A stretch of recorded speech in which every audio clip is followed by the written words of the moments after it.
오늘 사무엘하 17장 24절에서 29절까지 말씀으로 평소에 잘해야 하는 것들이란 제목으로 하나님 말씀 나누겠습니다. 제가 평소에 농담처럼 진담처럼 하는 말이 있어요. 그게 뭐냐면 아부와 공부는 평소에 잘해놔야 된다 하는 겁니다. 꼭 공부 안 하는 애들이요, 시험 때 되면 잠 안 오는 약 먹어가면서 공부해요. 근데 그런 애들 치고 시험 성적 잘 나오는 애들 별로 없어요. 저도 경험이 있어요. 저도 학교 다닐 때 공부 안 해놓고 시험 볼 때 꼭 선생님이 자 이제 책상 내 이제 모든 거 치우고 뭐 책 치우고 가방 내리고 이러면 그때 한 글자라도 더 보려고 막 넘기는 애들이 있어요. 이런 걸 이름하여 분치기 초치기라고 그러거든요.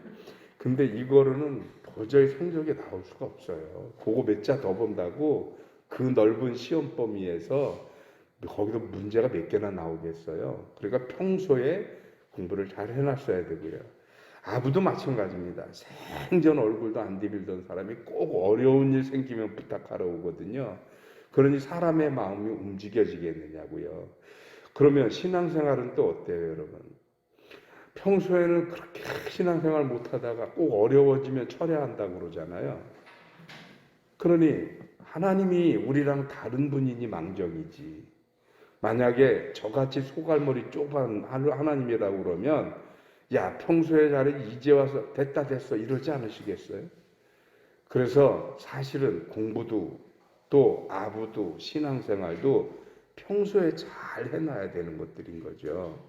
그래야 하나님 앞에 기도해도 좀 덜 부끄럽지 않겠습니까?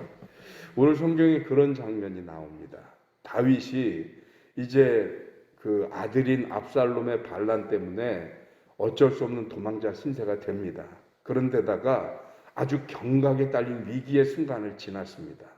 만약에 요단강을 건너기 전에 그때 압살롬이 쳐들어왔더라면 다윗은 정말로 목숨을 부지하기도 힘든 상황일 수도 있었습니다. 그러나 신복 후세가 아히도벨의 작전이 또 계략이 잘 먹히지 않도록 그렇게 방해 공작을 잘 성공해서 요단강을 건넜어요. 그런데 뒤늦게 이 아히도벨의 죽음을 깨닫고 압살롬이 다윗의 추격을 시작했습니다. 그것 때문에 요단강을 건너자마자 다윗이 어떻게 하냐면 마하나임이라고 하는 성으로 부랴부랴 들어가게 됩니다. 이 마하나임 성으로 들어간 데는 이유가 있어요. 왜 그러냐면 그 당시에 이스라엘의 대부분의 성들은 사람들이 이렇게 모여 사는 거지 우리가 생각하는 성처럼 성벽을 쌓고 망루를 쌓고 이런 성이 별로 없어요. 그런데 마하나임은 성의 규모는 크지 않지만 이 성벽이 쌓여 있는 성이라고 그래요. 그러니까 그 안에 들어가 있으면 성이라고 하는 것이 원래 공성, 즉 성을 공격하는 것보다 방어하는 게 훨씬 쉽습니다. 그래서 적은 병력으로 많은 군대하고 싸울 때는 성 바깥에서 싸우는 게 아니고 성 안에서 성을 방어하면서 싸우는 것이 훨씬 유리하고 훨씬 효과적입니다. 그래서 그렇게 요새처럼 만들어진 성을 선택한 게 마하나임이에요. 그런데 이때 다윗에게 놀라운 응원군들이 오기 시작합니다.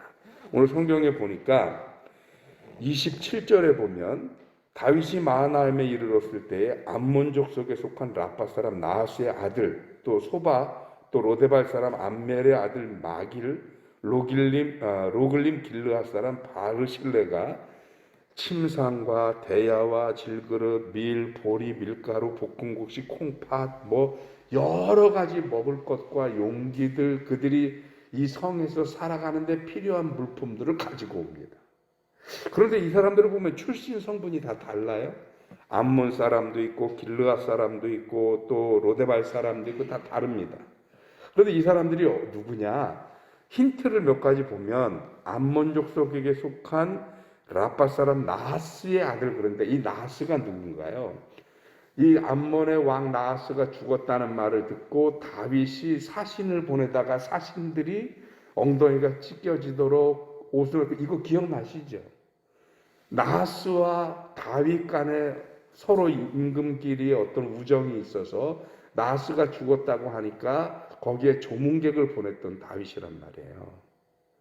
그러니까 나름대로 서로 상대국이긴 하지만 지킬 건 지키고 예의는 예의고 했던 이런 관계들을 유지하는 속에서 이 주변에 있는 많은 나라의 왕들이 또는 부족장들이 다윗을 향해서 인간적인 정을 가지고 있었다는 겁니다. 신뢰도 가지고 있었고요.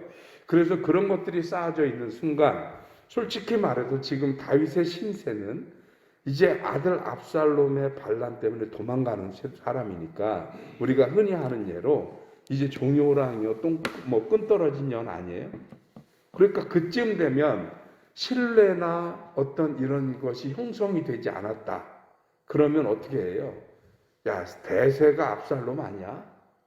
그러면 우리가 다윗 앞에 줄 서는 게 아니고 압살롬에게 줄을 대야 되는 거 아니야? 이렇게 될 수 있는 상황이란 말이에요. 상황적으로는.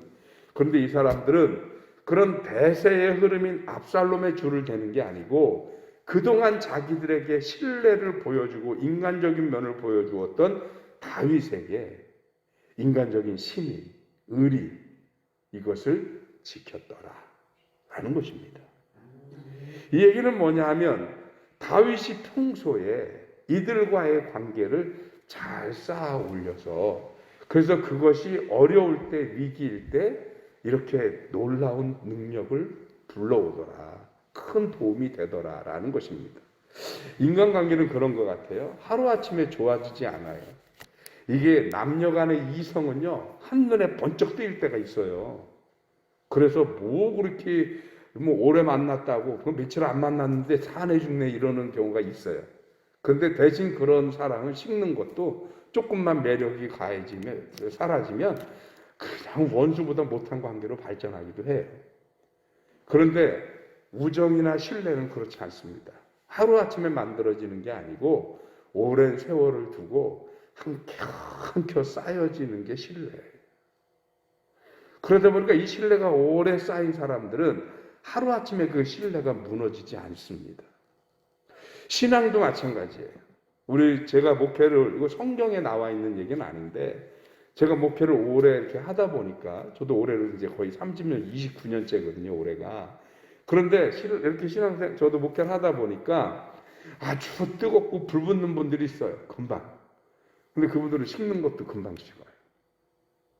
그런데 오랜 세월을 두고 정말 그 인생의 온갖 고난과 역경을 지나면서 그것 때문에 하나님 앞에 기도하고 몸부림치다가 하나 이기면 또 하나 어려움이 오고 또 하나 이기면 또 하나 이렇게 해서 켜켜이 쌓아 올려진 그런 신앙들은 어지간하면 흔들리지 않더라고요. 왜요? 평소에 그런 많은 문제들 때문에 하나님 앞에 기도하는 습관이 들어있어요. 그리고 하나님의 말씀에 의지하고 그 순간순간 이겨내면서 나도 모르게 쌓아 올려진 신앙의 저력이라는 게 있어요. 그래서 그런 분들이 잘 안 흔들립니다. 이번에 코로나 때문에 많은 교회들이 어려움을 겪는데 그중에 굉장히 힘든 부분이 재정적인 부분이에요. 못 모이니까. 근데 신기한 건 오래된 교회, 그래서 교인이 많지 않은데도 성도들이 오래돼서 신앙의 연조가 있는 교회들은 재정도 별로 어렵지 않다는 거예요. 아주 대표적인 예로 든든히 서가는 교회라는 교회가 있어요. 그 교회가요, 코로나를 작년에 그렇게 겪었고 올해도 코로나 속에서 지나고 있는데 그 전하고 지금하고 차이가 별로 없대요. 그 교회가 어떤 교회인지 잘 모르겠는데. 네, 이게 별거 아닌 것 같은데 이게 뭐냐? 오래된 신앙의 저력이에요. 사람하고 신앙하고 된장은 묵을수록 맛있다는 거 아닙니까? 그래서 제가 오늘 제목이 뭐냐? 평소에 잘해야 하는 것들. 인간관계도 그렇고 신앙생활도 그렇고 어려움이 닥치고 그때서 기도하려고 하면 소용이 없다고 늦었다니까요. 평소에 하나님과의 관계, 하나님과의 교제 깊이 쌓아갈 수 있는 저와 여러분들 되시기를 바랍니다. 때때로 우리가 새벽기도 나와서 하는데 나한테 별일 없을 때도 있잖아요. 그러면 우리가 몸이 좀 게을러질 수도 있어요. 아이고 뭐 좀 별로 어려운 것도 없고 이런데 오늘 하루만 쉬자 뭐 이럴 때 있을 수도 있잖아요. 그러지 말자는 거예요. 그러지 말자. 네, 별일 없어도 하나님과의 교제, 하나님과의 나눔 깊이 쌓아가다가 어렵고 힘들 때 주여 주님 아시지요. 제가 하루도 안 빼놓고 하나님 앞에 나와서 기도하면서 교회를 위해 혹도우들을 위해서 눈물을 흘렸던 걸 기억해 주십시오. 말이라도 멋있잖아요. 말이라도. 예? 하나님과의 교제가 그렇게 좀 오래도록 켜켜이 쌓아 올려져서 우리들의 신앙이 그 어떤 어려움에도 흔들리지 않고 굳게 서 있게 되시기를 주님의 이름으로 축원합니다. 기도하겠습니다. 하나님 고맙습니다. 크신 은혜 주셔서 오늘 이 아침 우리가 평소에 잘 해야 하는 것들에 대해서 생각하는 시간이었습니다. 다윗이 평소에 쌓아 올린 인간관계로 절체절명의 순간에 수없이 많은 사람들로부터 도움을 받는 것처럼 우리들의 인간관계나 신앙생활도 한켜 쌓아 올리면서 어지간한 어려움과 일에는 흔들림조차 없고 절대로 무너지지 않는 신앙을 또 무너지지 않는 우리들의 삶을 세워가게 하여 주시옵소서. 그래서 어떤 어려움이 있든 고난이 있든 시련이 있든 이기고 견디고 승리하게 하여 주시옵시고 그렇게 해서 우리 든든히 서가는 교회가 그 쌓아올린 신앙의 저력을 이 땅에 굳건히 세워가는 교회가 되도록 주님이 함께 하여 주시옵소서. 주님 구하 없기는 사랑하는 성도들 가운데 지금도 하나님의 은혜와 치유하심을 구하는 성도들이 있습니다. 주님 그들에게 하나님의 크신 은혜 허락하여 주시옵시고 성령의 도우심으로 인도하여 주시옵소서. 교통사고 후에 회복하고 계신 이옥재 권사님 기억하셔서 하루속히 저가 회복하여 다시금 우리와 기쁨으로 예배할 수 있는 그 날을 허락해 주시옵소서. 또 하나님 이제 코로나로 인해서 어려움 겪고 있는 한상구 집사님 기억하시고 저가 다행히 회복의 방향으로 돌아섰다고 하니 너무나 감사합니다. 주님께서 남은 치료의 과정도 주장하여 주시어서 깨끗게 하여 주시옵시고 회복하는 놀라운 역사 일어나게 하여 주시옵소서. 윤희상 권사님 축복하셔서 저에게 놀라운 회복의 손길을 허락하시고 이제 저의 말투와 걸음걸이가 온전히 돌아와 주님 앞에 기쁨으로 봉사하고 섬기는 주의 종되도록 주님 함께하여 주옵소서.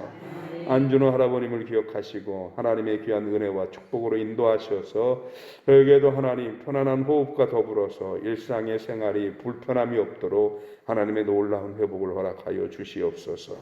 이 아침 사랑하는 성도들 기도하고 구하는 수없이 많은 것들이 있습니다. 주님 들으시고 응답하시는 놀라운 역사 일어나게 하여 주시옵소서. 우리 든든히 서가는 교회가 교회 부지를 선정하기 위해서 기도하며 준비하는 가운데 있습니다. 하나님 함께 하시고 좋은 것으로 예비하시어서 우리를 향해 허락하는 놀라운 은혜가 있어지도록 주님께서 주장하여 주시옵소서. 감사하고 예수 그리스도 이름으로 기도하옵나이다. 아멘.